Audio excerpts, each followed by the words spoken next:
We're actually here covering the event for the Police Week in Washington, D.C. and we happen to encounter Mr. Schneider, who is kind enough to interrupt his lunch to be able to greet our worldwide listeners. Greetings from Fairfax, right? Yes. To all our listeners. Yes, please introduce yourself. Ben Snyder from Fairfax, Virginia, working with the World Police and Fire Games. Tell us about the Games of Heroes. Sure. The World Police Fire Games are the Olympics for first responders, open to any law enforcement or firefighter that is sworn officer from around the world.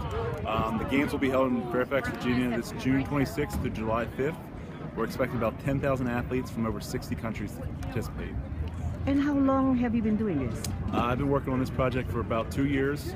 We have 61 sports to cover, and so we have a lot of events to plan and account for with all the athletes coming. And it's the first of its kind? These games are held every 2 years. This is the first time it's been in the United States since 2011.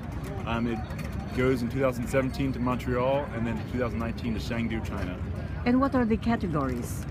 We have 60 different sports. 40 of them are traditional team sports or individual sports: basketball, baseball, soccer, swimming, cycling, running events. Then we have 10 career-specific sports for law enforcement or firefighter: the ultimate firefighter, stair climb, pistol events, canine events, the honor guard competition. Then we have some recreational sports such as billiards, darts, paintball, dodgeball, some fun sports like that. And what are the prizes involved? Every athlete will pay a registration fee of $130 at this time, and then each sport has a specific fee on top of that. Some sports are relatively cheap at $10 to $20. Some are a little bit more expensive, such as golf, which includes all the golf course fees. Is there like a qualifying competition, like before the final event? There are no qualifications for these games. Any athlete is able to register directly for the competition as long as the athlete capacity is not reached. So we do have a limited number of competitors in certain sports, but for the most part, athletes can just sign up and register. Certain sports, bowling and golf, will require handicaps or scores prior to. Other than that, they can just show up and compete. So there's no personal recommendation from any organization or individuals that they need? No. There are awards passed out to, we are offering over 1,600 medals to different categories. We offer a lot of medals for these games, but again, there are no qualifications or qualifying needed to compete. These games are governed by the California Police Athletic Federation, and so they oversee a lot of the scores and direction of these games. Mm-hmm. Now, why was Fairfax chosen? Fairfax was bid on back in 2009. It actually started when a Fairfax police officer met a Fairfax firefighter over in Stockholm, Sweden, competing in these games. They came up with the idea to bring these games to the United States and Fairfax County specifically.